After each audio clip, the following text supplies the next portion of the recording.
ನಾವು ದೇವರ ವಾಕ್ಯವನ್ನು ಓದಿಕೊಳ್ಳೋಣ.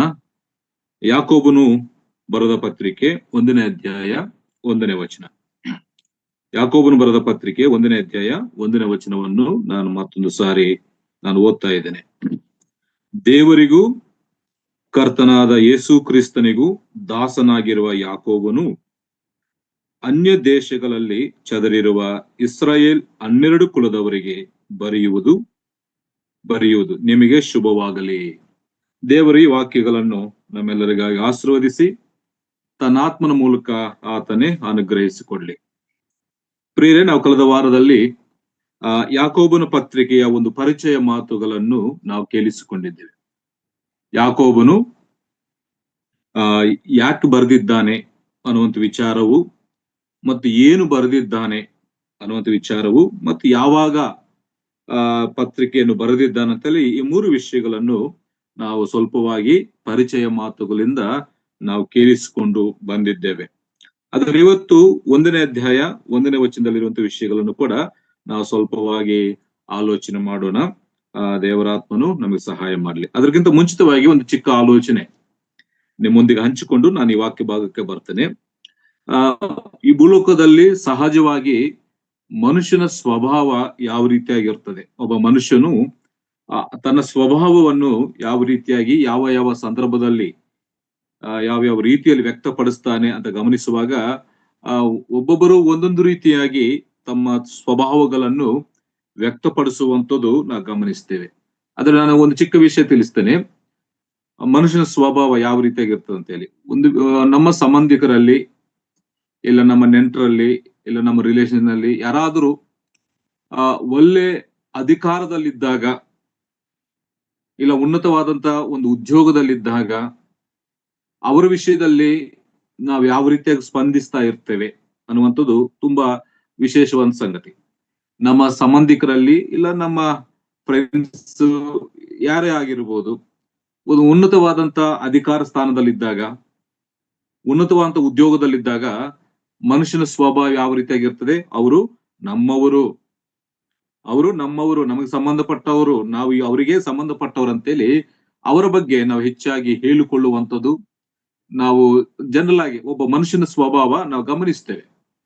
ಮತ್ತೆ ಇನ್ನೊಂದು ವಿಷಯ ಹೇಳ್ತೇನೆ, ಅದೇ ನಮ್ಮ ಸಂಬಂಧಿಕರಲ್ಲಿ ಯಾರಾದರೂ ತುಂಬಾ ಬಡವರಾಗಿ, ಏನು ಇಲ್ಲದವರಾಗಿ, ಆ ನಂಬಿಕೆ ವಿಷಯದಲ್ಲಿ ಅವರು ಸ್ಥಿತಿವಂತರಾಗಿದ್ದಾಗ, ಲೋಕ ಸಂಬಂಧವಾಗಿ ಏನು ಇಲ್ಲ ಅವರಿಗೆ, ಲೋಕ ಸಂಬಂಧವಾಗಿ ಅಷ್ಟೇನು ಉನ್ನತವಾದಂತ ಮಟ್ಟದಲ್ಲಿಲ್ಲ, ಅದರ ಆತ್ಮಿಕವಾದಂತ ನಂಬಿಕೆ ವಿಚಾರದಲ್ಲಿ ಅವರು ಒಳ್ಳೆ ಸ್ಥಿತಿವಂತರಾಗಿ ಭಾಗ್ಯವಂತರಾಗಿದ್ದಾರೆ. ಅಂತವರ ವಿಷಯದಲ್ಲಿ ಮನುಷ್ಯನ ಸ್ವಭಾವ ಹೇಗಿರ್ತದೆ ಅದನ್ನು ನಾವು ಅರ್ಥ ಮಾಡಿಕೊಳ್ಳಬೇಕು. ಕೆಲವರು ಅವರು ನಮಗೆ ಸಂಬಂಧಪಟ್ಟವರಲ್ಲ, ಸರಿಯಾಗಿ ಅವ್ರ ವಿಷಯದಲ್ಲಿ ಅಷ್ಟು ಸ್ಪಂದನೆ, ಅಷ್ಟು ಪ್ರತಿಕ್ರಿಯೆ ತೋರಿಸುವುದಿಲ್ಲ. ಅದರ ಉನ್ನತವಾದಂತ ಉದ್ಯೋಗದಲ್ಲಿದ್ದಾಗ, ಉನ್ನತವಾದಂತ ಅಧಿಕಾರದಲ್ಲಿದ್ದಾಗ ನಾವೇನ್ ಮಾಡ್ತೇವೆ, ಎಲ್ಲರೂ ಹೇಳ್ಕೊಳ್ತೇವೆ ಅವರು ನಮ್ಮವರು, ಅವರು ನಮಗೆ ಸಂಬಂಧಪಟ್ಟವರು ಅಂತೇಳಿ. ಅದೇ ಬಡವರಾದರೆ ಅವ್ರ ವಿಷಯದಲ್ಲಿ ಅಷ್ಟು ಹೆಚ್ಚಾಗಿ ಹೇಳ್ಕೊಳ್ಳಿಕ್ಕೆ ಮನಸ್ಸು ಮಾಡುವುದಿಲ್ಲ. ಇದು ಮನುಷ್ಯನ ಸಹಜ ಸ್ವಭಾವ. ಪ್ರತಿಯೊಬ್ಬರಲ್ಲಿ ಕೂಡ ಈ ಸಹಜ ಸ್ವಭಾವ ಇದ್ದೇ ಇರ್ತದೆ. ಮತ್ತೆ ಇನ್ನೊಂದು ವಿಷಯ ಹೇಳ್ತೇನೆ, ಒಂದು ಸ್ಥಾನಕ್ಕೆ, ಇಲ್ಲ ಒಂದು ಪದವಿಗೆ ಅವನಿಗೆ ಯೋಗ್ಯತೆ ಇಲ್ಲದಿದ್ದರೂ, ಅವನಿಗೆ ಅರ್ಹತೆ ಇಲ್ಲದಿದ್ದರೂ ಆ ಸ್ಥಾನಕ್ಕಾಗಿ ಅದನ್ನು ಪಡ್ಕೊಳ್ಳಬೇಕಂತೇಳಿ ಇವತ್ತು ಲೋಕದಲ್ಲಿ ಎಷ್ಟೋ ಪ್ರಯತ್ನಗಳು ಮಾಡುವಂಥದ್ದು ನಾವು ಗಮನಿಸ್ತೇವೆ. ವಾಸ್ತವಿಕವಾಗಿ ಅವನಿಗೆ ಯಾವ ಅರ್ಹತೆ ಇರುವುದಿಲ್ಲ, ಆ ಕೆಲಸ ಮಾಡ್ಲಿಕ್ಕಾಗಲಿ, ಆ ಸ್ಥಾನವನ್ನು ಪಡ್ಕೊಳ್ಳುವುದಕ್ಕಾಗಲಿ ಯಾವ ಅರ್ಹತೆ ಇರುವುದಿಲ್ಲ. ಆದ್ರೂ ಕೂಡ ಅದಕ್ಕಾಗಿ ಅದನ್ನು ಪಡ್ಕೊಳ್ಳಬೇಕಂತೇಳಿ ಎಷ್ಟೋ ಜನರು ಪ್ರಯತ್ನ ಮಾಡ್ತಿರುವಂಥದ್ದು ನಾವು ಸಮಾಜದಲ್ಲಿ ಗಮನಿಸುವಂತ ಒಂದು ವಿಷಯ ಆಗಿದೆ. ಇದು ಕೂಡ ಮನುಷ್ಯನ ಸಹಜ ಸ್ವಭಾವವೇ ಆಗಿದೆ. ಅದನ್ನ ನಾನು ಹೇಳಿಕ್ಕೆ ಇಷ್ಟಪಟ್ಟಿದ್ದೇನೆ ಅಂತಂದ್ರೆ, ಏನು ಅರ್ಹತೆ ಇಲ್ಲದೆ ಇದ್ದಾಗ, ಯಾವ ಕ್ವಾಲಿಫಿಕೇಶನ್, ಯಾವ ಅರ್ಹತೆಗಳು ಇಲ್ಲದೆ ಇದ್ದಾಗ ನಮ್ಮನ್ನು ನಾವು ತಗ್ಗಿಸಿಕೊಳ್ಳುವಂಥದ್ದು ಅದೇನು ದೊಡ್ಡ ವಿಷಯವಲ್ಲ. ಈಗ ನನ್ನ ಹತ್ರ ಏನಿಲ್ಲ, ಯಾವ ಅರ್ಹತೆ ಇಲ್ಲ, ಯಾವ ಕ್ವಾಲಿಫಿಕೇಶನ್ ಇಲ್ಲ, ನಾನು 0 ಆಗಿದ್ದೇನೆ, ಅದರಲ್ಲಿ ತಗ್ಗಿಸಿಕೊಳ್ಳುವಾಗ ಅಷ್ಟು ವಿಶೇಷವಾದದ್ದು ಏನು ಇರುವುದಿಲ್ಲ. ಆದ್ರೆ ಎಲ್ಲವೂ ಇದ್ದಾಗ, ಅರ್ಹತೆಗಳಿದ್ದಾಗ, ಕ್ವಾಲಿಫಿಕೇಶನ್ ಇದ್ದಾಗ, ಅಧಿಕಾರ ಇದ್ದಾಗ, ಇವೆಲ್ಲವೂ ಇದ್ದಾಗ ತಗ್ಗಿಸ್ಕೊಳ್ತಾನಲ್ಲ, ಅದು ಶ್ರೇಷ್ಠವಾದದ್ದು, ಅದು ವಿಶೇಷವಾದದ್ದು. ಅದು ದೇವರ ಮಕ್ಕಳಲ್ಲಿ ನಾವು ಕಾಣಬೇಕಾಗಿರುವಂತದ್ದು, ದೇವರ ಮಕ್ಕಳಾಗಿರುವಂತ ನಾವು ಮಾಡಬೇಕಾಗಿರುವಂತ ಒಂದು ಕಾರ್ಯ. ನಾವು ಸಹಜ ಸ್ವಭಾವದಲ್ಲಿ ಇರಬಾರದು. ಸಹಜ ಸ್ವಭಾವದಲ್ಲಿ ನಾನು ಹೇಳಿದ್ದೆ, ಅಧಿಕಾರದಲ್ಲಿದ್ದಾಗ ಇವ್ರು ನಮ್ಮವ್ರು ಅಂತ ಹೇಳ್ಕೊಳ್ತೇವೆ. ಒಂದು ವೇಳೆ ಬಡತನದಲ್ಲಿದ್ದರೆ ಇವ್ರು ನಮ್ಮವರಲ್ಲ ಅಂತ ಹೇಳ್ಕೊಳ್ತೇವೆ. ಅದು ಸಹಜ ಸ್ವಭಾವ. ಅದು ದೇವರ ಮಕ್ಕಳಾಗಿರುತ್ತೆ ನಾವು ಲೋಕ ಸಂಬಂಧವಂತ ಸ್ಥಿತಿಗತಿಗಳು ಯಾವುದೇ ರೀತಿಯಲ್ಲಿ ಇದ್ರೂ ಕೂಡ ನಮ್ಮನ್ನು ನಾವು ತಗ್ಗಿಸಿಕೊಂಡು ದೇವರ ನಾಮವನ್ನು ಮಹಿಮೆ ಪಡಿಸುವಂಥದ್ದು ತುಂಬಾ ವಿಶೇಷವಾದದ್ದು, ಅದು ದೇವರು ಮೆಚ್ಚುವಂಥದ್ದು ಅಂತೇಳಿ ನಾನು ಪ್ರಾರಂಭದಲ್ಲಿ ಒಂದು ಚಿಕ್ಕ ವಿಷಯವನ್ನು ನಿಮ್ಮ ಮುಂದೆ ಹಂಚಿಕೊಂಡಿದ್ದೆ. ಇದು ವಾಕ್ಯಕ್ಕೆ ಸಂಬಂಧಪಟ್ಟಂತೆ ನಾವು ಮುಂದೆ ವಾಕ್ಯದಲ್ಲಿ ಗಮನಿಸ್ತೇವೆ. ಈಗ ಬರ್ರಿ, ಯಾಕೋಬನು ಬರೆದಂತ ಈ ಪತ್ರಿಕೆಯಲ್ಲಿ ನಾವು ಮೊದಲನೇ ಅಧ್ಯಾಯ ಮೊದಲನೇ ವಚನವನ್ನು ನಾವು ಓದಿಕೊಂಡಿದ್ದೇವೆ. ಅದರ ಪ್ರಿಯರೇ, ಈ ಅಧ್ಯಾಯದಲ್ಲಿ ಸುಮಾರು 27 ವಚನಗಳಿದಾವಲ್ಲ. ಈ ಮೊದಲನೇ ಅಧ್ಯಾಯದಲ್ಲಿ 27 ವಚನಗಳಿದ್ದಾವೆ. ಈ 27 ವಚನಗಳನ್ನು ನಾನು ಒಂದು 6 ಭಾಗವಾಗಿ ವಿಭಾಗಿಸಿಕೊಂಡಿದ್ದೇನೆ. ಯಾರಾದ್ರೂ ಬರ್ಕೊಳ್ಳುವವರಿದ್ರೆ ಅದನ್ನು ಬರ್ಕೊಳ್ರಿ. ಮುಂದಿನ ದಿನಗಳಲ್ಲಿ ಅದು ಎಷ್ಟು ಪ್ರಯೋಜನಕರವಾಗಿ ನಿಮ್ಮ ಜೀವನದಲ್ಲಿ ಕಾರ್ಯ ಮಾಡುವಂಥದ್ದು ಆಗಿದೆ. ನಾನು ಕೂಡ ಕಲ್ತಿರುವಂತ ವಿಷಯಗಳೇ, ನಾನು ಕೂಡ ಬರ್ಕೊಂಡಿರುವಂತ ವಿಷಯಗಳು ನಿಮ್ಮ ಮುಂದೆ ಹೇಳ್ತಾ ಇದ್ದೇನೆ. ಅದಕ್ಕಾಗಿ ನೀವು ಕೂಡ ಬರ್ಕೊಂಡ್ರೆ ಅದೆಷ್ಟು ಒಳ್ಳೆಯದು. ಮೊದಲನೇ ವಚನದಿಂದ 27ನೇ ವಚನದವರೆಗೂ ಸುಮಾರು ಒಂದು 6 ವಿಷಯಗಳನ್ನು ಆಲೋಚನೆ ಮಾಡಬೇಕಂತೇಳಿ ದೇವರನ್ನು ಕೊಟ್ಟಂತ ಒಂದು ಪ್ರೇರೇಪಣೆ ಆಗಿದೆ. ಅದರಲ್ಲಿ ಮೊದಲನೇ ಒಂದು ವಿಷಯ ಯಾವುದಂತಂದ್ರೆ, 1ನೇ ವಚನದಲ್ಲಿ, ಈಗ ನಾವು ಓದಿದ್ದೇವಲ್ಲ, ಈ 1ನೇ ವಚನದಲ್ಲಿ ಇರುವಂತ ವಿಷಯ ಏನಂತಂದ್ರೆ, ಆದರ್ಶ ಪ್ರಾಯವಾಗಿರುವಂತ ವ್ಯಕ್ತಿತ್ವ, ಇಲ್ಲ ಯಾಕೋಬನ ವ್ಯಕ್ತಿತ್ವ ಅಂತೇಳಿ ಆ ಮೊದಲನೇ ವಚನದಲ್ಲಿ ನಾವು ಗಮನಿಸ್ತೇವೆ. ಒಬ್ಬ ಆದರ್ಶ ಪ್ರಾಯವಾಗಿರುವಂತ ವ್ಯಕ್ತಿ ಯಾವ ರೀತಿಯಾಗಿರ್ತಾನೆ, ಯಾವ ರೀತಿಯಾಗಿ ತನ್ನ ಸ್ವಭಾವವನ್ನು, ತನ್ನ ವ್ಯಕ್ತಿತ್ವವನ್ನು ಪ್ರಕಟಿಸ್ತಾನೆ ಅಂತೇಳಿ ನಾವು ಮೊದಲನೇ ವಚನದಲ್ಲಿ ಗಮನಿಸ್ತೇವೆ. ಆದರ್ಶ ಪ್ರಾಯವಾದಂತ ವ್ಯಕ್ತಿತ್ವ ಮೊದಲನೇ ವಚನದಲ್ಲಿ ನಾವು ಗಮನಿಸ್ತೇವೆ. ಆಮೇಲೆ 2ನೇ ವಚನದಿಂದ 4ನೇ ವಚನದವರೆಗೂ, 2ನೇ ವಚನದಿಂದ 4ನೇ ವಚನದವರೆಗೂ ನಿಜವಾದಂತ ನಂಬಿಕೆ ಶ್ರಮೆಗಳನ್ನು ಆನಂದವಾಗಿ ಅನುಭವಿಸುತ್ತದೆ. ನಿಜವಾದಂತ ನಂಬಿಕೆ ಶ್ರಮೆಗಳನ್ನು ಆನಂದವಾಗಿ ಅನುಭವಿಸುತ್ತದೆ ಅಂತೇಳಿ ನಾವು ಗಮನಿಸ್ತೇವೆ. ನಾವು ಮುಂದೆ ಆಲೋಚನೆ ಮಾಡ್ತೇವೆ. ಮೊದಲು ಅದನ್ನು ಡಿವೈಡ್ ಮಾಡ್ಕೊಳ್ಳೋಣ. ಸತ್ಯವಾಕ್ಯವನ್ನು ಸರಿಯಾಗಿ ವಿಭಜಿಸಿಕೊಂಡು ನಾವು ಆಲೋಚನೆ ಮಾಡುವಾಗ ಅದರಲ್ಲಿ ಒಂದು ಸತ್ಯ ನಮಗೆ ಅರ್ಥವಾಗ್ತದೆ. ಅದಕ್ಕಾಗಿ 2ನೇ ಭಾಗ 2ರಿಂದ 4 ವಚನಗಳಲ್ಲಿ ನಿಜವಾದಂತ ನಂಬಿಕೆ ಶ್ರಮೆಗಳನ್ನು ಆನಂದವಾಗಿ ಅನುಭವಿಸುತ್ತದೆ. ಆಮೇಲೆ 3ನೇ ಭಾಗ 5ನೇ ವಚನದಿಂದ 8ನೇ ವಚನದವರೆಗೂ ನಿಜವಾದಂತ ನಂಬಿಕೆ ಆ ಶ್ರಮೆಗಳಲ್ಲಿ ದೈವ ಜ್ಞಾನದ ಮೇಲೆ ಆತುಕೊಳ್ಳುತ್ತದೆ. ದೈವಿಕವಾದಂತ ಜ್ಞಾನವನ್ನು ಆತುಕೊಳ್ಳುತ್ತದೆ, ಅದರ ಮೇಲೆ ಆತುಕೊಳ್ಳುತ್ತದೆ. ನಿಜವಾದಂತ ನಂಬಿಕೆ ಶ್ರಮೆಗಳಲ್ಲಿ ಏನ್ ಮಾಡ್ತದೆ, ದೈವಿಕವಾದಂತ ಜ್ಞಾನದ ಮೇಲೆ ಆತುಕೊಳ್ಳುತ್ತದೆ ಅಂತೇಳಿ ಆ ವಚನ ಭಾಗದಲ್ಲಿ ನಾವು ಗಮನಿಸ್ತೇವೆ. ಇದು 3ನೇ ಒಂದು ವಾಕ್ಯ ಭಾಗ. ಆಮೇಲೆ 4ನೇ ಒಂದು ಭಾಗ 9ನೇ ವಚನದಿಂದ, ಸ್ವಲ್ಪ ನಿಧಾನವಾಗಿ ಹೇಳ್ಬೇಕು, ಬರ್ಕೊಳ್ತಾ ಇರ್ತೀವಲ್ಲ. Okay aunty, okay aunty, thank you aunty. Okay, 3ನೇ ಭಾಗದಲ್ಲಿ 5ರಿಂದ 8 ವಚನಗಳಲ್ಲಿ ನಾವು ಗಮನಿಸಿರುವಂತದ್ದು ನಿಜವಾದ ನಂಬಿಕೆ ಶ್ರಮೆಗಳಲ್ಲಿ ದೈವಿಕವಾದಂತ ಜ್ಞಾನದ ಮೇಲೆ ಆತುಕೊಳ್ಳುತ್ತದೆ ಅಂತೇಳಿ ನಾವು ಗಮನಿಸ್ತೇವೆ. ಆಮೇಲೆ 4ನೇ ಒಂದು ಭಾಗ 9ನೇ ವಚನದಿಂದ 11ನೇ ವಚನದವರೆಗೂ ನಾವು ಓದುವಾಗ ಅಲ್ಲಿ ಕೂಡ ನಿಜವಾದಂತ ನಂಬಿಕೆ ಶ್ರಮೆಗಳಲ್ಲಿ ಈ ದೈವಿಕವಾದಂತ ಪ್ರವರ್ತನೆಯನ್ನು ಅನುಸರಿಸುವಂಥದ್ದು. 9ನೇ ವಚನದಿಂದ 11ನೇ ವಚನದವರೆಗೂ ನಿಜವಾದ ನಂಬಿಕೆ ಶ್ರಮೆಗಳಲ್ಲಿ ದೈವಿಕವಾದ ಪ್ರವರ್ತನೆಯನ್ನು ಅನುಸರಿಸುತ್ತದೆ ಅನ್ನುವಂಥ ವಿಚಾರ ನಾವು ಗಮನಿಸ್ತೇವೆ. ಆಮೇಲೆ 12ನೇ ವಚನದಿಂದ 5ನೇ ಭಾಗ 12ನೇ ವಚನದಿಂದ 18ನೇ ವಚನದವರೆಗೂ ನಾವು ಓದುವಾಗ ನಿಜವಾದಂತ ನಂಬಿಕೆ ಶ್ರಮೆಗಳಲ್ಲಿ ದೇವರ ಮೇಲೆ ನಿಂದೆಯನ್ನು ಆಪಾದಿಸುವುದಿಲ್ಲ. ಅರ್ಥ ಆಯ್ತಲ್ಲ? 12ರಿಂದ 18 ವಚನಗಳಲ್ಲಿ ನಿಜವಾದಂತ ನಂಬಿಕೆ ಶ್ರಮೆಗಳಲ್ಲಿ ದೇವರನ್ನು ನಿಂದಿಸುವುದಿಲ್ಲ ಅಂತ ಬರ್ಕೋಬಹುದು, ಇಲ್ಲ ದೇವರ ಮೇಲೆ ನಿಂದೆ ಆಪಾದಿಸುವುದಿಲ್ಲ ಅನ್ನುವಂಥ ವಿಚಾರವನ್ನು ನಾವು ಗಮನಿಸ್ತೇವೆ. ಆಮೇಲೆ 6ನೇ ಭಾಗ 19ನೇ ವಚನದಿಂದ 27ನೇ ವಚನದವರೆಗೂ ನಾವು ಗಮನಿಸುವಾಗ ಅಲ್ಲಿ ಕೂಡ ನಿಜವಾದಂತ ನಂಬಿಕೆ ಶ್ರಮೆಗಳಲ್ಲಿ ದೇವರ ವಾಕ್ಯವನ್ನು ಅಂಗೀಕರಿಸುತ್ತದೆ. 19ರಿಂದ 27 ವಚನಗಳಲ್ಲಿ ಯಾಕೋಬನು ಬರೆಯುವಂಥದ್ದು ನಿಜವಾದಂತ ನಂಬಿಕೆ ಶ್ರಮೆಗಳಲ್ಲಿ ದೇವರ ವಾಕ್ಯವನ್ನು ಅಂಗೀಕರಿಸುತ್ತದೆ. ಅದಕ್ಕಾಗಿ ಈ ಮೊದಲನೇ ಅಧ್ಯಾಯವನ್ನು ಈ 6 ಭಾಗಗಳಾಗಿ ನಾವು ವಿಭಾಗಿಸಿಕೊಂಡು ಸಮಯ ಇದ್ದಾಗ, ಎಲ್ಲವೂ ಒಂದೇ ದಿನದಲ್ಲ, ಸಮಯವಿದ್ದಾಗ ಸ್ವಲ್ಪ ಸ್ವಲ್ಪವಾಗಿ ನಿಧಾನವಾಗಿ ನಾವು ದೇವರ ವಾಕ್ಯವನ್ನು ಆಲೋಚನೆ ಮಾಡ್ಲಿಕ್ಕೆ ಹೋಗ್ತೀವಿ. ಆದ್ರೆ ಪ್ರತಿಯೊಂದು ಭಾಗದಲ್ಲಿ ನೀವು ಗಮನಿಸಿದರೆ ನಿಜವಾದಂತ ನಂಬಿಕೆಗೆ ಶ್ರಮೆ ಬರ್ತದೆ. ನಿಜವಾದಂತ ನಂಬಿಕೆ ಶ್ರಮೆ, ನಿಜವಾದಂತ ನಂಬಿಕೆ ಶ್ರಮೆ, ಪ್ರತಿಯೊಂದು ಭಾಗದಲ್ಲಿ ನಿಜವಾದಂತ ನಂಬಿಕೆ ಶ್ರಮೆ ಬರ್ತದೆ. ಅದರಲ್ಲಿ ಏನ್ ಮಾಡಬೇಕು? ಶ್ರಮೆಗಳನ್ನು 2ನೇ ಭಾಗ ಆನಂದವಾಗಿ ಅನುಭವಿಸಬೇಕು. ಶ್ರಮೆಗಳಲ್ಲಿ ದೈವಿಕವಾದಂತ ಜ್ಞಾನವನ್ನು ಆ ಜ್ಞಾನದ ಮೇಲೆ ಆತುಕೊಳ್ಳಬೇಕು. 4ನೇದು ಶ್ರಮೆಗಳಲ್ಲಿ ದೈವಿಕವಂತ ಪ್ರವರ್ತನೆಯನ್ನು ಅನುಸರಿಸುವಂಥದ್ದು. ಮತ್ತು ನಿಜವಾದಂತ ನಂಬಿಕೆ ಶ್ರಮೆಗಳಲ್ಲಿ ದೇವರ ಮೇಲೆ ನಿಂದೆಯನ್ನು ಆಪಾದಿಸುವುದಿಲ್ಲ.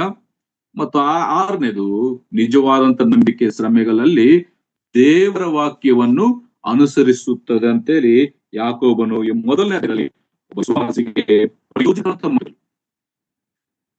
ನಮ್ಮ ಅನುದಿನದ ಜೀವನದಲ್ಲಿ ನಾವು ಅನುಭವಿಸುವಂತ ಶ್ರಮೆಗಳಲ್ಲಿ ನಮ್ಮ ನಂಬಿಕೆಯನ್ನು ಯಾವ ರೀತಿ ಕಾಪಾಡಿಕೊಳ್ಳಬೇಕು ಅನ್ನುವಂಥ ವಿಚಾರವನ್ನು ಕೂಡ ಇಲ್ಲಿ ಯಾಕೋಬನು ತಿಳಿಯಪಡಿಸ್ತಾ ಇರುವಂತದ್ದು ವಾಕ್ಯದಲ್ಲಿ ನಾವು ಗಮನಿಸುವಂತ ಒಂದು ವಿಚಾರವಾಗಿದೆ.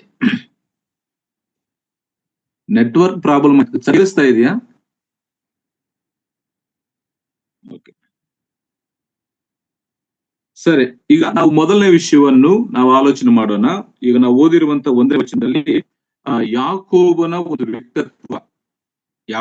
ಒಂದು ವ್ಯಕ್ತಿತ್ವ ಇಲ್ಲಾಂದ್ರೆ ಆದರ್ಶಪ್ರಾಯವಾಗಿರುವಂತ ಒಂದು ವ್ಯಕ್ತಿತ್ವದ ಬಗ್ಗೆ ನಾವು ಈ ವಚನದಲ್ಲಿ ನಾವು ಆಲೋಚನೆ ಮಾಡ್ಲಿಕ್ಕೆ ಹೋಗ್ತೇವೆ.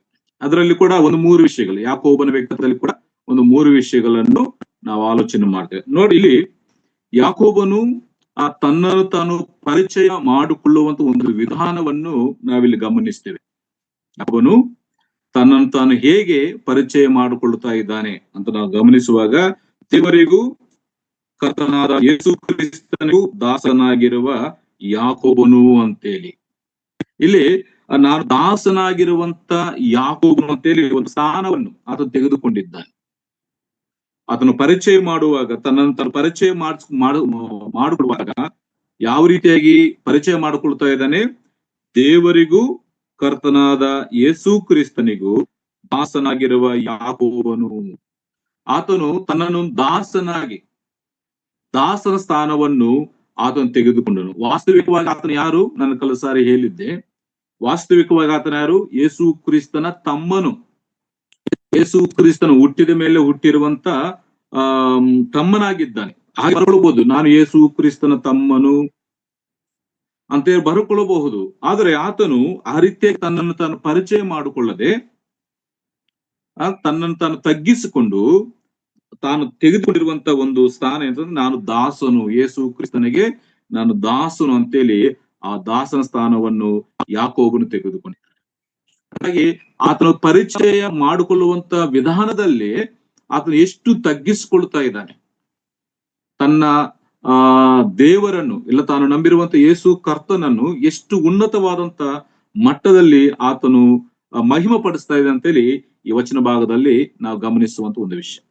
ಯಾಕೋಬನು ತನ್ನನ್ನು ತಾನು ದಾಸನಾಗಿ ಆತನು ಪ್ರಕಟಿಸಿಕೊಂಡಿರುವಂಥದ್ದು ಇಲ್ಲ ಪರಿಚಯ ಮಾಡಿಕೊಂಡಿರುವಂಥದ್ದು ನಾವು ಗಮನಿಸ್ತೇವೆ. ಯಾಕೋಬನ ಸ್ಥಿತಿ ಬಗ್ಗೆ ನಾವು ನೋಡ್ಬೇಕಾದ್ರೆ ಇದರಲ್ಲಿ ಒಂದು 3 ವಿಷಯ ನಾನು ತಿಳಿಸ್ತೇನೆ. ಆತನ ಪರಿಚಯ ವಿಷಯದಲ್ಲಿ ಯಾಕೋಬನ ಸ್ಥಿತಿ ಬಗ್ಗೆ ನಾವು ನೋಡ್ಬೇಕಾದ್ರೆ, ಮೊದಲು ಈತನು ಯೇಸು ಕ್ರಿಸ್ತನನ್ನು ನಂಬಿದವನು ಅಲ್ಲ. ಈತನು ಮೊದಲು ಯೇಸು ಕ್ರಿಸ್ತನನ್ನು ತಿರಸ್ಕರಿಸಿದಂತವನು. ಯೇಸು ಕ್ರಿಸ್ತನನ್ನು ನಂಬದೆ ಆತನು ಗೇಲಿ ಮಾಡಿದಂತವನು. ನಾವು ನೋಡ್ತೀವಿ, ಆತನು ಮತ್ತನೇ ಬರೋ ಸುವಾರ್ತೆ 13ನೇ ಅಧ್ಯಾಯ 55ನೇ ವಚನದಲ್ಲಿ ಅವರು ಮರಿಯಲಿಗೂ ಮತ್ತು ಯೋಸೇಫನು ಹುಟ್ಟಿರುವಂತ ಮಕ್ಕಳಲ್ಲಿ ಯಾಕೋಬನು ಒಬ್ಬನು ಅಂತೇಳಿ ಆ ವಚನ ಭಾಗದಲ್ಲಿ ನಾವು ನೋಡ್ತೇವೆ. ಆದರೆ ಯೋಹಾನ ಬರೋ ಸುವಾರ್ತೆ 7ನೇ ಅಧ್ಯಾಯ 5ನೇ ವಚನದಲ್ಲಿ ಕೂಡ ಅವರ ತಮ್ಮಂದಿರು ಕೂಡ ಆತನ ಮೇಲೆ ನಂಬಿಕೆ ಇಟ್ಟಿಲ್ಲ ಅಂತೇಳಿ ವಾಕ್ಯದಲ್ಲಿ ಗಮನಿಸ್ತೇವೆ. ಅವ್ರ ತಮ್ಮಂದಿರು ಕೂಡ ಯೇಸು ಕ್ರಿಸ್ತನ ಮೇಲೆ ನಮ್ಮ ಯೋಹಾನ ಬರೆದ ಸುವಾರ್ತೆ 7ನೇ ಅಧ್ಯಾಯ 5ನೇ ವಚನದಲ್ಲಿ ಕೂಡ ಆ ಮಾತನ್ನ ಓದ್ತೇವೆ. ಯಾಕಂದ್ರೆ ಆತನ ಸಹೋದರರು ಆತನ ನಂಬಲಿಲ್ಲ ಅಂತೇಳಿ ದೇವರ ವಾಕ್ಯ ಭಾಗದಲ್ಲಿ ನಾವು ಗಮನಿಸುವಂತ ಒಂದು ವಿಚಾರವು ಇದಾಗಿದೆ.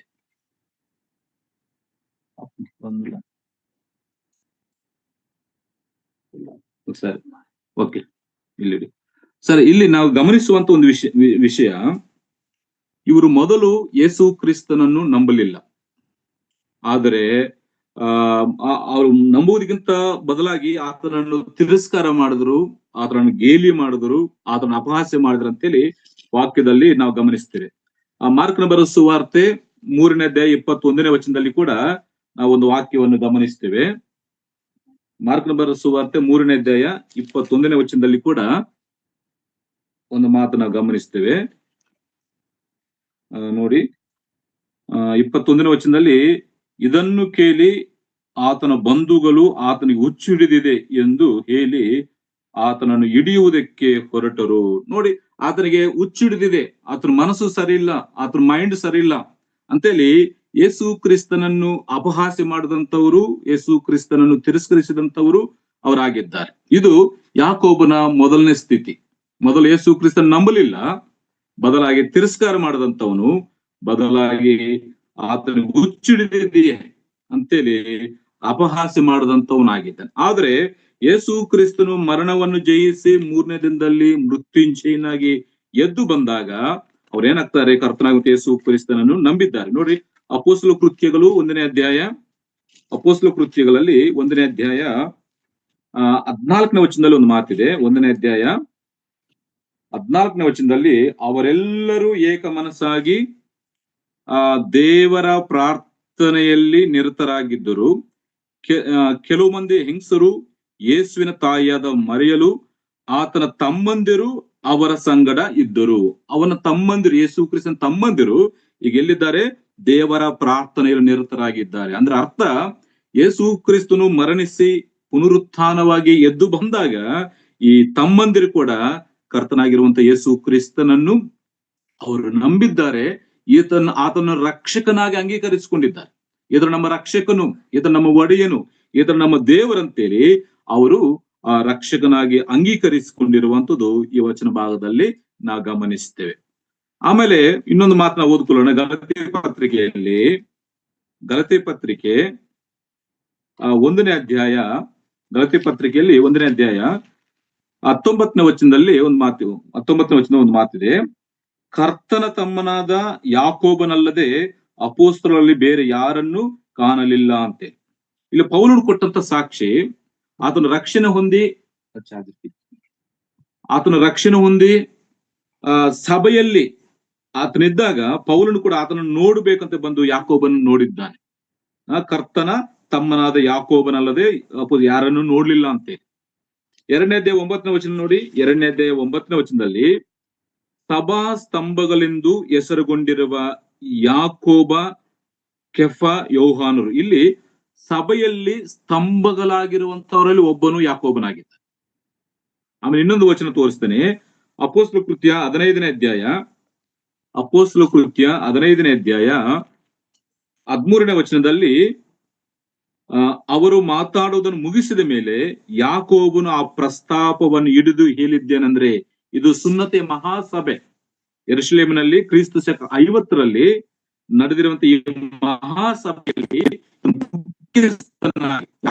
ಮುಖ್ಯಸ್ಥನಾಗಿ ಎದ್ದು ನಿಂತು ಮಾತಾಡ್ತಿರುವಂತದ್ದು ವಚನ ಭಾಗದಲ್ಲಿ ಎಲ್ಲ ತೋರಿಸಿದಂದ್ರೆ, ಯಾಕೋಬನ ಮೊದಲನೇ ಸ್ಥಿತಿ ಯೇಸು ಕ್ರಿಸ್ತನ ನಂಬಲಿಲ್ಲ, ಆತನ ರಕ್ಷಕನಾಗಿ ಅಂಗೀಕರಿಸಲಿಲ್ಲ. ಅಂಗೀಕರಿಸಿದ ಮೇಲೆ ಆತನಿಗಿರುವಂತ ಆ ಆದಿಕ ನೋಡ್ರಿ, ಕರ್ತನ ಸಹೋದರನು ಅಂತ ಪೌಲನು ಸಾಕ್ಷಿ ಕೊಟ್ಟನು. ಅದೇ ರೀತಿಯಾಗಿ ಸಭೆಯಲ್ಲಿ ಸ್ತಂಭವಾಗಿ ನಿಂತಿದ್ದವನು ಯಾಕೋಬನು, ಮತ್ತು ಆ ಸಭೆಯಲ್ಲಿ, ಆ ಸುನ್ನತೆಯ ಸಭೆಯಲ್ಲಿ ಮುಖ್ಯಸ್ಥನಾಗಿ, ಹಿರಿಯನಾಗಿ ಇದ್ದಂತೆ ಯಾಕೋಬ. ಇವೆಲ್ಲವೂ ಕೂಡ ಯಾಕೋಬನ ಒಂದು ಆಧಿಕ್ಯತೆಗಳು. ಒಂದು, ಕರ್ತನ ಸಹೋದರನಾಗಿದ್ದಾನೆ. 2, ಆ ಸಭೆಯಲ್ಲಿ ಸ್ತಂಭವಾಗಿ, ಆಧಾರ ಸ್ತಂಭವಾಗಿ ಆ ಸಭೆಗೆ ನಿಂತಿದ್ದಾನೆ. ಮತ್ತು ಆ ಸಭೆಯಲ್ಲಿ ಯಾವುದೋ ಆ ಸುನ್ನತಿಯ ಮಹಾಸಭೆಯಲ್ಲಿ, ಯೆರೂಸಲೇಮ್ ಮಹಾಸಭೆಯಲ್ಲಿ ಹಿರಿಯನಾಗಿ ಉಪದೇಶ ಮಾಡುವವನಾಗಿ. ಆದ್ರೆ ಇವೆಲ್ಲವೂ ಕೂಡ ಯಾಕೋಬನಲ್ಲಿರುವಂತಹ ಆಧಿಕ್ಯತೆಗಳು. ಆತನು ಹೆಚ್ಚಿಸಿಕೊಳ್ಳುವುದಕ್ಕೆ ಅನೇಕ ಆಧಿಕ್ಯತೆಗಳಿದ್ದಾವೆ. ಆದರೆ ಯಾಕೋಬನು ತನ್ನನ್ನು ತಾನು ಪರಿಚಯ ಮಾಡಿಕೊಳ್ಳುವಾಗ, ಯಾಕೋಬನು ತನ್ನ ಬಗ್ಗೆ ತಾನು ಪರಿಚಯ ಮಾಡಿಕೊಳ್ಳುವಾಗ ಕರ್ತನ ಸಹೋದರನು ಅಂತ ಪರಿಚಯ ಮಾಡಿಕೊಂಡಿಲ್ಲ, ಸಭೆಗೆ ಸ್ತಂಭವಾಗಿದ್ದೇನೆ ಪರಿಚಯ ಮಾಡಿಕೊಂಡಿಲ್ಲ, ಮತ್ತು ಹಿರಿಯ ಸಭೆಯಲ್ಲಿ ನಾನು ಬೋಧಕನು, ಉಪದೇಶ ಮಾಡುವ ಅಂತೇಳಿ ಪರಿಚಯ ಮಾಡಿಕೊಂಡಿಲ್ಲ. ಯಾಕೋಬನಿಗೆ ಅಷ್ಟು ಆಧಿಕ್ಯತೆಗಳಿದ್ದರೂ ಕೂಡ ಆತನ ಏನ್ ಮಾಡ್ತಾ ಇದ್ದಾನೆ? ದೇವರಿಗೂ ಕರ್ತನಾದ ಯೇಸು ಕ್ರಿಸ್ತನಿಗೂ ದಾಸನಾಗಿರುವ ಯಾಕೋಬನು. ನೋಡಿ, ಹೆಚ್ಚಿಸಿಕೊಳ್ಳುವುದಕ್ಕೆ ಅನೇಕ ಅವಕಾಶಗಳುಂಟು, ಅನೇಕ ಅಧಿಕಾರಗಳುಂಟು ಯಾಕೋಬನಿಗೆ. ಆದರೆ ಅವ್ಯಾವವನ್ನು ಪ್ರಸ್ತಾಪನೆ ಮಾಡದೆ ತನ್ನನ್ನು ತಾನು ತಗ್ಗಿಸಿಕೊಂಡು ನಾನು ಆತನಿಗೆ ದಾಸನು ಅಂತೇಳಿ ತನ್ನ ಸ್ಥಾನವನ್ನು ತಗ್ಗಿಸಿಕೊಂಡು ಆತನನ್ನು ಮಹಿಮೆ ಪಡಿಸಿರುವಂಥದ್ದು ವಾಕ್ಯ ಭಾಗದಲ್ಲಿ ಗಮನಿಸ್ತೇವೆ ಪ್ರಿಯರೇ. ಆತನು ತೆಗೆದುಕೊಳ್ಳೋಕೆ ಒಳ್ಳೆ ಸ್ಥಾನ. ನಾನು ಹಿರಿಯನಂತ ಹೇಳಿಕೊಳ್ಳಬಹುದು. ಯೋಹಾನ ಅನೇಕ ಸಾರಿ ಬರೀತಾನಲ್ಲ, ನಾನು ಸಭಾ ಹಿರಿಯನು ಅಂತೇಳಿ. ಪೇತ್ರನು ಕೂಡ ಬರೀತಾನ, ನಾನು ಸಭಾ ಹಿರಿಯನು ಅಂತೇಳಿ. ಅಪೋಸ್ತಲನು ಬರೀತಾನ, ನಾನು ಅಪೋಸ್ತಲನಂತ ಪೌಲನು ಬರೀತಾನ ಅಪೋಸ್ತಲನ ಅಂತೇಳಿ. ಆದ್ರೆ ಇಲ್ಲಿದ್ದಂತೆ ಯಾಕೋಬನು ಮಾತ್ರ ಕರ್ತನ ಸಹೋದರನಂತೆ ಎಂಬ ಒಂದು ಆಧಿಕ್ಯತೆ ಇದೆ, ಸಭೆಗೆ ಸ್ತಂಭವಾದಂತ ಒಂದು ಆಧಿಕ್ಯತೆ ಇದೆ, ಸಭೆಯಲ್ಲಿ ಉನ್ನತವಾದ ಉಪದೇಶ ಮಾಡುವಂತ ಉಪದೇಶಕನು ಆಧಿಕ್ಯತೆ ಇದೆ. ಆದರೆ ಇವೆಲ್ಲವೂ ಯಾವುದನ್ನು ತೆಗೆದುಕೊಳ್ಳದೆ ಆತನು ಯಾವ ಸ್ಥಾನವನ್ನು ತೆಗೆದುಕೊಂಡಿದ್ದಾನೆ? ನಾನು ದಾಸನಾಗಿದ್ದೇನೆ ಅಂತೇಳಿ ಆ ದಾಸನ ಸ್ಥಾನವನ್ನು ತೆಗೆದುಕೊಂಡು ಅನೇಕರಿಗೆ ಆದರ್ಶಪ್ರಾಯವಾಗಿ ಆತನ ವ್ಯಕ್ತಿತ್ವವನ್ನು ಅಲ್ಲಿ ತೋರ್ಪಡಿಸಿದ್ದಾನೆ. ಆದ್ರಿಂದ ನಾವು ಅನೇಕ ವಿಷಯಗಳನ್ನು ಕಲ್ತುಕೊಳ್ಳಬೇಕು. ಇವತ್ತು ನಮ್ಮಲ್ಲಿ ಏನಿಲ್ಲದಿದ್ದಾಗ, ನಮ್ಮಲ್ಲಿ ಏನಿರುವುದಿಲ್ಲ, ಆದ್ರೆ ಎಲ್ಲವೂ ಇದೆಯಂತೇಳಿ ತೋರ್ಪಡಿಸಲಿಕ್ಕೆ ಎಷ್ಟು ಪ್ರಯತ್ನ ಮಾಡ್ತಾ ಇರ್ತೇವೆ. ವಾಸ್ತವಿಕವಾಗಿ ಯಾವ ಆಧಿಕ್ಯತೆ ಇರುವುದಿಲ್ಲ, ವಾಸ್ತವಿಕವಾಗಿ ಯಾವ ದೈಹಿಕ ಜ್ಞಾನ ಇರುವುದಿಲ್ಲ, ಅದನ್ನು ನಡೆಸುವಿಕೆ ಇರುವುದಿಲ್ಲ. ಆದ್ರೆ ನಮ್ಮಲ್ಲಿ ಎಲ್ಲವೂ ಉಂಟಂತೆ ತೋರ್ಪಡಿಸುವುದಕ್ಕಾಗಿ, ನಮ್ಮನ್ನು ನಾವು ಹೆಚ್ಚಿಸಿಕೊಳ್ಳುವುದಕ್ಕಾಗಿ ಎಷ್ಟೋ ಪ್ರಯತ್ನಗಳು ಮಾಡ್ತಾ ಇರ್ತೇವೆ. ಆದ್ರೆ ಯಾಕೋಬನಿಗೆ ಎಲ್ಲ ಉಂಟು ಪ್ರಿಯ.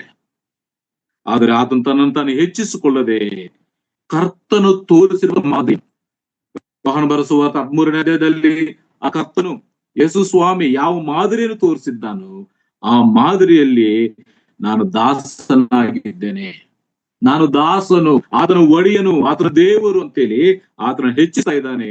ತನ್ನನ್ನು ತಾನು ತಗ್ಗಿಸಿಕೊಂಡಿರುವಂತದ್ದು ಈ ವಾಕ್ಯ ಭಾಗದಲ್ಲಿ ನಾ ಗಮನಿಸ. ಅದಕ್ಕಾಗಿ ಪ್ರಿಯರೇ, ನಾನು ಇಲ್ಲಿ ಒಂದು ಸ್ಟೇಟ್ಮೆಂಟ್ ಬರ್ಕೊಂಡಿದ್ದೇನೆ. ದೊಡ್ಡ ವ್ಯಕ್ತಿತ್ವ ಇರುವಂತವರು ತಮ್ಮನ್ನು ತಾವು ಹೆಚ್ಚಿಸಿಕೊಳ್ಳುವುದಿಲ್ಲ. ನಾನು ಪ್ರಾರಂಭದಲ್ಲಿ ಕೂಡ ಹೇಳಿದ್ದೆ, ಎಲ್ಲವೂ ಇದ್ದವರು ಅವರು ಎಂದಿಗೂ ಕೂಡ ತಮ್ಮನ್ನು ತಾವು ಹೆಚ್ಚಿಸಿಕೊಳ್ಳುವುದಿಲ್ಲ. ಏನು ಇಲ್ಲದಂತವರು ಏನ್ ಮಾಡ್ತಾರೆ? ತಮ್ಮನ್ನು ತಾವು ಹೆಚ್ಚಿಸಿಕೊಳ್ಳುವುದಕ್ಕೆ ಅವರು ಪ್ರಯತ್ನ ಮಾಡ್ತಾರೆ. ನಿಜವಾದ ವ್ಯಕ್ತಿತ್ವ, ಆದರ್ಶಪ್ರಾಯವಾದಂತ ಒಂದು ವ್ಯಕ್ತಿತ್ವ ಏನಂತಂದ್ರೆ, ಎಲ್ಲವೂ ಇದ್ದಾಗ ತಮ್ಮನ್ನು ತಾವು ತಗ್ಗಿಸಿಕೊಳ್ಳುವಂತದೇ ಉನ್ನತ. ಇಲ್ಲಿ ನಮ್ಮ ಕರ್ತನಾದಂತ ಯೇಸು ಕ್ರಿಸ್ತನು ನಮ್ಮನ್ನು ನೆನಪಿಗೆ ಬರ್ತಾನೆ. ಆದ್ರೆ ಎಲ್ಲ ಉಂಟು, ಪರಕ ಉಂಟು, ಮಹಿಮೆ ಉಂಟು, ಸಿಂಹಾಸನ ಉಂಟು, ಆ ದೇವದೂತರು ಇದ್ರು, ಆರಾಧನೆ ಉಂಟು, ಆ ಉನ್ನತವಾದಂತ ಪದವಿ ಸ್ಥಾನ ಉಂಟು. ಆದ್ರೆ ಅಷ್ಟು ಉನ್ನತವಾದಂತ ಸ್ಥಾನದಲ್ಲಿದ್ದ ನಮ್ಮ ಕರ್ತನು ಏನಾಗಿದ್ದಾನೆ? ದಾಸನಾಗಿ ತನ್ನನ್ನು ತಾನು ಬರೆದು ಮಾಡಿಕೊಂಡು ಈ ಭೂಲೋಕಕ್ಕೆ ಅದನ್ನು ತಗ್ಗಿಸಿಕೊಂಡು ಇಳಿದು ಬಂದಿದ್ದಾನೆ. ಆ ಮಾದರಿಯನ್ನು ಕರ್ತನ ಇಲ್ಲಿ ಯಾಕೋಬನು ಇಲ್ಲಿ ವ್ಯಕ್ತಪಡಿಸಿರುವಂತದ್ದು. ಯೇಸು ಕ್ರಿಸ್ತನು ಆ ತೋರಿಸಿರುವಂತ ಆ ಮಾದರಿಯನ್ನು ಇಲ್ಲಿ ಯಾಕೋಬನು ಕಲ್ತುಕೊಂಡು ನಾನು ಕೂಡ ದಾಸನು.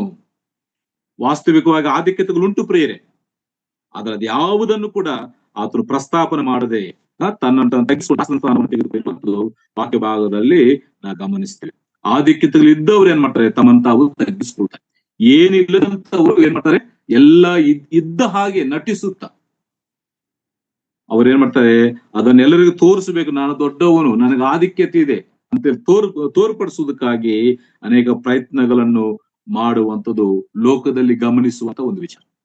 ಅದಕ್ಕಾಗಿ ಯಾಕೋಬನ ವ್ಯಕ್ತಿತ್ವದಲ್ಲಿ ನಾವು ಗಮನಿಸಬೇಕಂತ ಮೊದಲನೇ ಒಂದು ಸತ್ಯ ಏನಂತಂದ್ರೆ, ನಮ್ಮನ್ನು ನಾವು ತಗ್ಗಿಸಿಕೊಳ್ಳುವವರಾಗಿರ್ಬೇಕು. ಎಷ್ಟೇ ಆಧಿಕ್ಯತೆಗಳಿದ್ದರೂ ಕೂಡ, ದೇವರು ಎಷ್ಟೇ ಜ್ಞಾನ, ಎಷ್ಟೇ ಸಂಪತ್ತು, ಎಷ್ಟೋ ಆರೋಗ್ಯ, ಎಷ್ಟೋ ಸಮೃದ್ಧಿ ಕೊಟ್ಟಿದ್ರು ಕೂಡ ನಾವು ಕರ್ತನ ಸನ್ನಿಧಿಯಲ್ಲಿ ನಮ್ಮನ್ನು ನಾವು ತಗ್ಗಿಸಿಕೊಳ್ಳುವಾಗ ಅದು ದೇವರಿಗೆ ಮೆಚ್ಚುಗೆಯಾದದ್ದು, ದೇವರು ಸಂತೋಷ ಪಡುವಂತ ಒಂದು ಕಾರ್ಯ. ಇಲ್ಲಿ ಯಾಕೋಬನ ಒಂದು ಪರಿಚಯದಲ್ಲಿ ಆತನ ತನ್ನ ತೆಗೆದುಕೊಂಡಿರುವ ಸ್ಥಾನ, ದಾಸನ ಸ್ಥಾನವನ್ನು ತನ್ನನ್ನು ಪರಿಚಯ ಮಾಡಿಕೊಂಡ ವಿಧಾನ, ನಾನು ದಾಸನಾಗಿದ್ದೇನೆ ಅಂತೇಳಿ ತಾನು ಪರಿಚಯ ಮಾಡಿಕೊಂಡಿರುವಂತದ್ದು ವಾಕ್ಯದಲ್ಲಿ ಗಮನಿಸ್ತೇವೆ. ಏನು ಇಲ್ಲದವರು ಹಾರ್ತಾ ಇರ್ತಾರಂತೆ, ಎಲ್ಲ ಇದ್ದವರು ಅವರು ಮೌನವಾಗಿ ಸಮಾಧಾನವಾಗಿರ್ತಾರೆ. ಅದಕ್ಕಾಗಿ ನಾವು ದೇವರ ದೃಷ್ಟಿನಲ್ಲಿ ಇಲ್ಲ ದೇವರ ಮಾರ್ಗದಲ್ಲಿ ನಮ್ಮನ್ನ ತಗ್ಗಿಸಿಕೊಂಡು ನಾವು ಜೀವಿಸುವಂತವರು ಆಗಿರಬೇಕಂತೇಳಿ ಈ ವಚನ ಭಾಗದಿಂದ ನಾವು ಗಮನಿಸ್ತೇವೆ. ನೋಡಿ, ಲೂಕನ ಬರೆದ ಸುವಾರ್ತೆ 16ನೇ ಅಧ್ಯಾಯ ಮಾತು ಓದೋಣ. ಲೂಕನ ಬರೆದ ಸುವಾರ್ತೆ 16ನೇ ಅಧ್ಯಾಯ 15ನೇ ವಚನದಲ್ಲಿ ಒಂದು ಮಾತಿದೆಯಲ್ಲ, 15ನೇ ವಚನದಲ್ಲಿ ಒಂದು ಮಾತಿದೆ.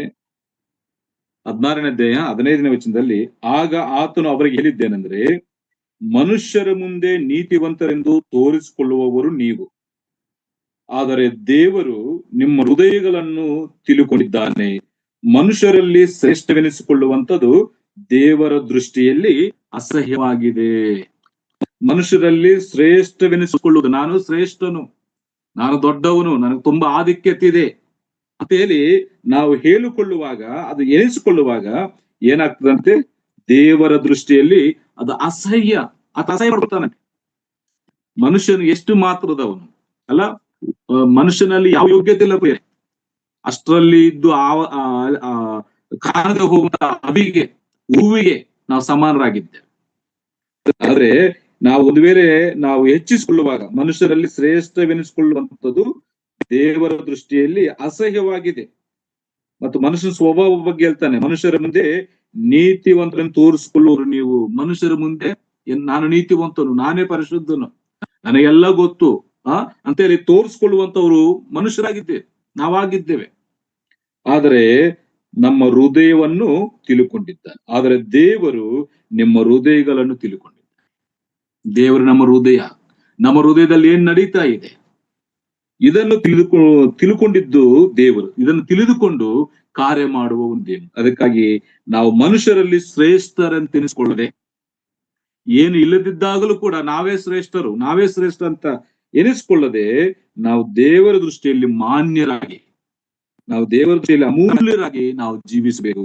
ಅಂದ್ರೆ ನಾವು ಮನುಷ್ಯರ ದೃಷ್ಟಿಯಲ್ಲಿ ನಾವು ಮಾನ್ಯರಂತೆ ಎನಿಸ್ಕೊಂಡ್ರೆ, ಶ್ರೇಷ್ಠರಂತ ಎನಿಸ್ಕೊಂಡ್ರೆ ಏನಾಗ್ತದೆ, ದೇವರಿಗೆ ಅಸಹ್ಯರಾಗಿ, ದೇವರು ನಮ್ಮನ್ನು ನೋಡಿ ಅಸಹ್ಯ ಪಡ್ಕೊಳ್ತಾನೆ ಈ ವಾಕ್ಯದಲ್ಲಿ ನಾವು ಗಮನಿಸ್ತೇವೆ. 17ನೇ ಅಧ್ಯಾಯ 10ನೇ ವಚನ ನೋಡಿ.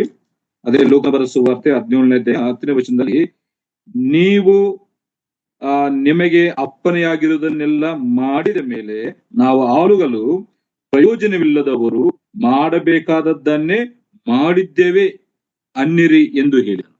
ನಾವು ಏನಾಗಿದ್ದೇವೆ, ನಮಗೇನು ಅಪ್ಪನೆ ಮಾಡಿದ್ದಾನೋ, ನಮಗೆ ಯಾವುದನ್ನು ಆಜ್ಞಾಪಿಸಿದ್ದಾನೋ ಅದನ್ನು ಮಾಡುವಂತ ಆಳುಗಳಾಗಿದ್ದು, ದಾಸರಾಗಿದ್ದೇವೆ.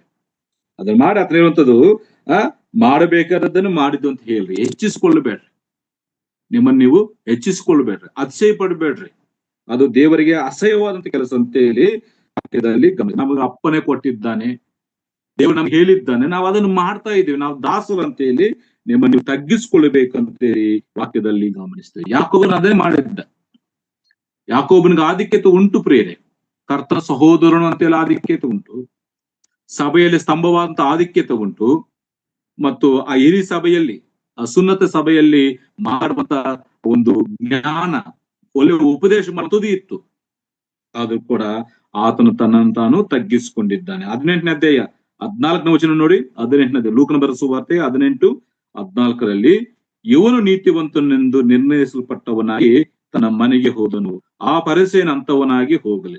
ಇಷ್ಟೊಂದು ಗೊತ್ತು. ಫರಿಸಾಯನು ನಿಂತುಕೊಂಡು ನಾನು ಪರಿಶುದ್ಧನು, ನಾನು ನೀತಿವಂತನು, ನಾನು ಉಪವಾಸ ಮಾಡುವವನು, ನಾನು ಹಾರ ಮಾಡುವವನಲ್ಲ, ನಾನು ನೀತಿವಂತೆ ತನ್ನನ್ನು ತಾನು ಪರೀಕ್ಷಿಸಿಕೊಳ್ಳುತ್ತಾನೆ, ಮತ್ತೊಬ್ಬರನ್ನು ನಿಂದಿಸ್ತಾನೆ, ತನ್ನನ್ನು ತಾನು ಹೆಚ್ಚಿಕೊಳ್ಳುತ್ತಾನೆ. ಆದ್ರೆ ಈ ಸುಂಕದವನು ಮಾತ್ರ ದೂರದಲ್ಲಿ ನಿಂತುಕೊಂಡು ದೇವರ ಕಣ್ಣೆತ್ತಿ ನೋಡುವುದಕ್ಕೂ ಮನಸ್ಸಲ್ಲದೆ ಎದೆಯನ್ನು ಬಡಕೊಳ್ಳುತ್ತಾ, ದೇವರೇ ಪಾಪಿಯಾದ ನನ್ನ ಕರುಣಿಸ, ದೇವರು ಇವನನ್ನು ನೀತಿವಂತನಾಗಿ ನಿರ್ಣಯಿಸಿದ್ದನು, ತನ್ನನ್ನು ತಾನು ಹೆಚ್ಚಿಸಿಕೊಂಡವನು, ತನ್ನನ್ನು ತಾನು ಹೆಚ್ಚಿಸಿಕೊಂಡು ಇತರರನ್ನು ತಿರಸ್ಕಾರ ಮಾಡದಂತವನು ಅವನಿಗೆ ಸಿಗಲಿಲ್ಲ. ದೇವರ ದೃಷ್ಟಿ ಅಸಹ್ಯವಾಗ್ತದೆ. ನಾವೆಷ್ಟರವರಾಗಿದ್ದೇವೆ, ಅದನ್ನ ಗ್ರಹಿಸ್ಕೊಂಡು ನಾವು ತಗ್ಗಿಸ್ಕೊಳ್ಬೇಕು ಹೊರತು ನಮ್ಮನ್ನು ಹೆಚ್ಚಿಸ್ಕೊಂಡ್ರೆ ದೇವರು ನಮ್ಮನ್ನು ನೋಡಿ ಅಸಹ್ಯ ಪಡ್ಕೊಳ್ಳುತ್ತಾನೆ ಅಂತೇಳಿ ಈ ವಾಕ್ಯದಲ್ಲಿ ನಾವು ಗಮನಿಸ್ತೇವೆ. ಮತ್ತೊಂದು ಮಾತು ನೋಡಿ, 2ನೇ ಕೊರಿಂಥದವರಿಗೆ ಬರೆದ ಪತ್ರಿಕೆ, ಅಪೊಸ್ತಲನಾದ ಪೌಲನು ಕೊರಿಂಥದವರಿಗೆ ಬರೆದ 2ನೇ ಪತ್ರಿಕೆ 10ನೇ ಅಧ್ಯಾಯ 18ನೇ ವಚನವನ್ನು ನಾನು ಓದ್ತಾ ಇದ್ದೇನೆ. 10ನೇ ಅಧ್ಯಾಯ 18ನೇ ವಚನ. ತನ್ನನ್ನು ತಾನೇ ಹೊಗಳಿಕೊಳ್ಳುವವನು ಯೋಗ್ಯನಲ್ಲ, ಕರ್ತನು ಯಾರನ್ನು ಹೊಗಳುತ್ತಾನೋ ಅವನೇ ಯೋಗ್ಯನು. ಅರ್ಥ ಆಯ್ತಾ? ತನ್ನನ್ನು ತಾನೇ ಹೊಗಳಿಕೊಳ್ಳುವವನು, ತನ್ನನ್ನು ತಾನು ಹೆಚ್ಚಿಸಿಕೊಳ್ಳುವವನು, ತನ್ನಲ್ಲಿ ತಾನು ಗರ್ವ ಪಡುವವನು ಅವನು ಯೋಗ್ಯನಲ್ಲ. ಯಾರು?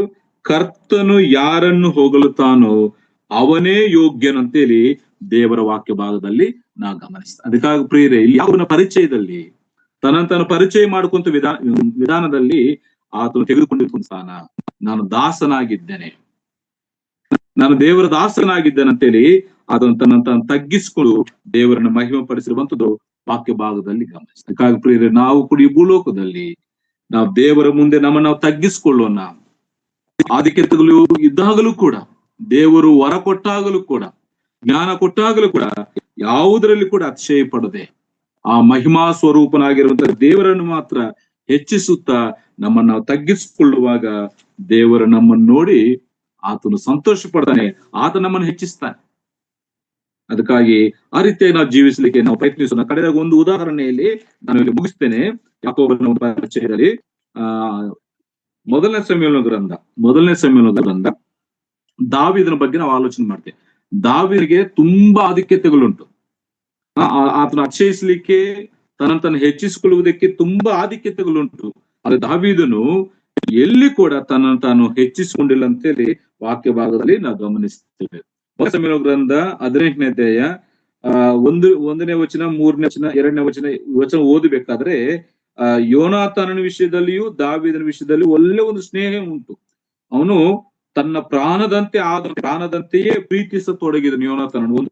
ಆಮೇಲೆ 5ನೇ ವಚನ ನೋಡಿ, ದಾವೀದನ ಯೋಗ್ಯತೆ ನಾವು ನೋಡ್ತೇವೆ. 5ನೇ ವಚನದಲ್ಲಿ ದಾವೀದನಾದರೂ ಸೌಲನು ಎಲ್ಲಿಗೆ ಕಳುಹಿಸಿದರೂ ಹೋಗಿ ಎಲ್ಲವನ್ನು ವಿವೇಕದಿಂದ ನಡೆಸುತ್ತಿದ್ದನು.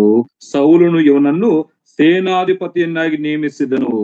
ಇಲ್ಲೇನಾಗ್ತದೆ? ಸೇನಾಧಿಪತಿಯಾಗಿ ನೇಮಿಸಲ್ಪಟ್ಟಿದ್ದನು ದಾವೀದನು.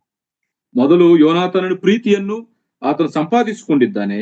ಈಗ ಸೇನಾಧಿಪತಿ ಅಂತ ಒಂದು ಆಧಿಕ್ಯತೆಯನ್ನು ಆತನು ಪಡ್ಕೊಂಡಿದ್ದಾನೆ. 13ನೇ ವಚನದಲ್ಲಿ ನೋಡಿ, 13ನೇ ವಚನ, ಅವನನ್ನು ತನ್ನ ಸಾನ್ನಿಧ್ಯ ಸೇವೆಯಿಂದ ತಪ್ಪಿಸಿ ಸೈನ್ಯದಲ್ಲಿ ಸಹಸ್ರಾಧಿಪತಿಯನ್ನಾಗಿ ನೇಮಿಸಿದನು.